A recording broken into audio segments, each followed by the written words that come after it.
नमस्कार शेतकरी मित्रांनो, आपल्याला उन्हाळ्यामध्ये येणाऱ्या अडचणी, उन्हाळ्यांमध्ये आपल्या झाडांची पानं पिवळी पडत आहेत का? आपल्याला असं एकंदरीत वाटतंय का आपल्या झाडाची वाढच होत नाही, वाढच थांबलेली आहे, पुन्हा लहान नारळ गळून पडतायत का?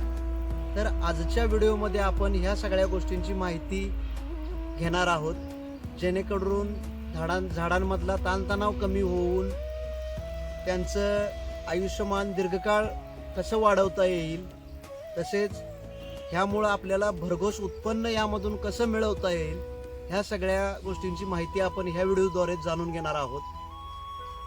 आपण उन्हाळ्यांमध्ये झाडांना होणारा त्रास आज जाणून घेणार आहोत. तर सर्वात महत्त्वाचं म्हणजे पाण्याची कमतरता. पाण्याच्या कमतरतेमुळे जमिनीतील उष्णता वाढते आणि उष्णता जमिनींमधील वाढल्यामुळे झाडांच्या मुळांना ताण येतो. तसेच झाडांची पाने, झाडांची टोके जी आहेत ती जळून जाणे, लहान नारळ गळून पडणे, या गोष्टींवरती फार लक्ष देणं गरजेचं आहे. ही माहिती आपण आता ह्या गोष्टी ह्या व्हिडिओद्वारे जाणून घेणार आहोत. तर साधारण यामध्ये पाण्याचं नियोजन फार गरजेचं आहे.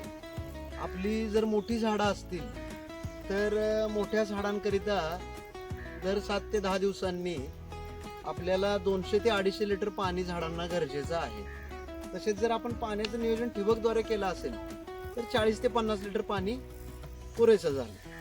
तशीच जर आपली याविरुद्ध लहान झाडं जर असतील तर लहान झाडांना दर 4 ते 5 दिवसांनी साधारण 40 ते 50 लिटर पाणी पुरेसं होतं. यामध्ये लहान झाडांना पाणी देत असताना त्यांच्या डायरेक्ट मुळांमध्ये किंवा डायरेक्ट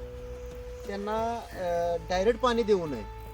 त्याला एक गोलाकार आकार बनवून त्यामध्ये पाण्याचा निचरा चांगल्या पद्धतीने आपण करणं फार गरजेचं आहे. तर उन्हाळ्याच्या दिवसांमध्ये आपल्याला मल्चिंग म्हणजे आच्छादन करणं फार गरजेचं आहे. तर याचे फायदे आपण आता जाणून घेणार आहोत.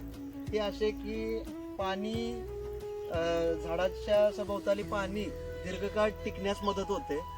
त्यानंतर पाणी जास्त टिकल्यामुळं झाडांच्या मुळांना गारवा राहतो चांगला आणि झाडांवरती जो ताण येतो तो फारसा ताण राहत नाही.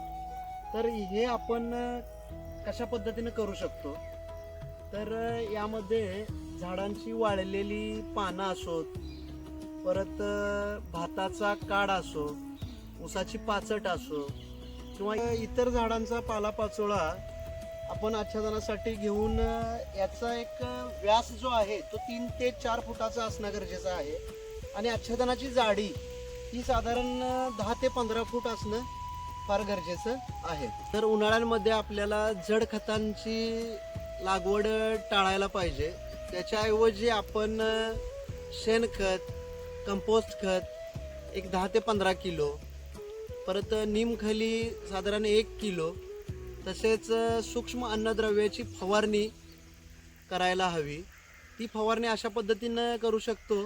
19-19-19 10 ग्रॅममध्ये आपण 1 लिटर पाण्यामध्ये 15 ते 20 दिवसांच्या अंतराने सकाळी किंवा संध्याकाळी फवारणी करणे गरजेचे आहे. तर उन्हाळ्यांमध्ये आपल्याला ह्या गोष्टींना तोंड द्यावं लागतं. त्यामध्ये सर्वप्रथम असं की रेड पाम विविल, त्यानंतर पाने पिवळी पडणे, गांडूळ, अळी ही जाऊन आपल्या खोडाला बसते. तर ह्या गोष्टींवरती आपल्याला काळजी म्हणजे अशी की घ्यायला पाहिजे की जी वाळलेली जी नारळाची जी झाडाची पानं जी असतात ती वेळेवरती कट करणं गरजेचं आहे. हे जे आपल्याला आता इथे खोड दिसत आहे हे पूर्णपणे साफ राहिलं पाहिजे नेहमी. आणि सर्वात महत्त्वाची गोष्ट म्हणजे अनावश्यक जी औषध फवारणी आहे, म्हणजे खऱ्या अर्थाने जर गरज नसताना पण काही लोक औषध फवारणी करत असतात, तर ती अनावश्यक औषध फवारणी आपण टाळायला पाहिजे. उन्हाळ्याच्या दिवसांमध्ये जर लहान झाडं असतील तर घ्यावयाची काळजी म्हणजे चुन्याचं पाणी करून झाडाच्या सभोवताली त्याला एक लेप करायला पाहिजे. आणि त्यामुळं एक आपल्याला दुसरी गोष्ट अशी करणं गरजेचं आहे, झाड लहान असेल तर त्याला सावली करण्याचा प्रयत्न करायचा. मग जाळीच्या माध्यमातून असू दे किंवा कुठल्या तरी बांबूच्या माध्यमातून असू दे, हे एक सावली करणं गरजेचं आहे. याचा फायदा आपल्याला असा होऊ शकतो ही खोड फुटत नाही, मुळं बळकट होतात. उन्हाळ्याच्या दिवसांमध्ये आपण ह्या प्रामुख्याने 5 चुका करत आहोत. त्या म्हणजे पाण्याचा कमी पुरवठा, पाणी चांगल्या प्रकारे देणं गरजेचं आहे आणि झाडाच्या खोडाभोवती पाणी साठून न राहिलं पाहिजे. त्यामध्ये दुसरी गोष्ट अशी की आपल्याला रासायनिक खतांवरती भर न देता सेंद्रिय खतांवरती भर दिली पाहिजे.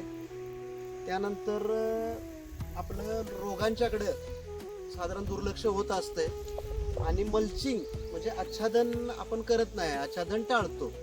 ह्या गोष्टी आपण फारशा करणं गरजेचं आहे. तर शेतकरी मित्रांनो, आपल्याला उन्हाळ्याच्या दिवसांमध्ये पाण्याचा चांगला वापर झाला पाहिजे. झाडांना पाणी भरपूर प्रमाणात मिळालं पाहिजे आणि शक्यतो रासायनिक खतं फारशी वापरू नका. रासायनिक खतं टाळून जास्तीत जास्त सेंद्रिय खतांवरती भर द्यायचा प्रयत्न करा आणि मल्चिंगचा वापर, आच्छादनाचा वापर हा करणं फार गरजेचं आहे उन्हाळ्याच्या दिवसामध्ये. यामध्ये झाडं, ह्या गोष्टींच्यामुळं झाडं निरोगी राहतात आणि झाडांचं आयुष्यमान वाढतं ह्या गोष्टींमुळं. तर ही आपल्याला माहिती कशी वाटली ही कमेंटद्वारे आपल्याला नक्की कळवा. अशाच शेतीविषयी अनेक माहितींविषयी आपले नवीन व्हिडिओ बनत राहतील. यासाठी आपल्या चॅनलला तुम्ही सबस्क्राईब करा आणि इतर शेतकरी मित्रांना, शेतकरी बांधवांना हे चॅनल आपल्या माध्यमातून शेतकरी मित्रांपर्यंत पोहोचवायला विसरू नका. सर्व शेतकरी मित्रांना, शेतकरी बांधवांना हा व्हिडिओ नक्की पोहोचवा आणि चॅनलला सबस्क्राईब करा. धन्यवाद.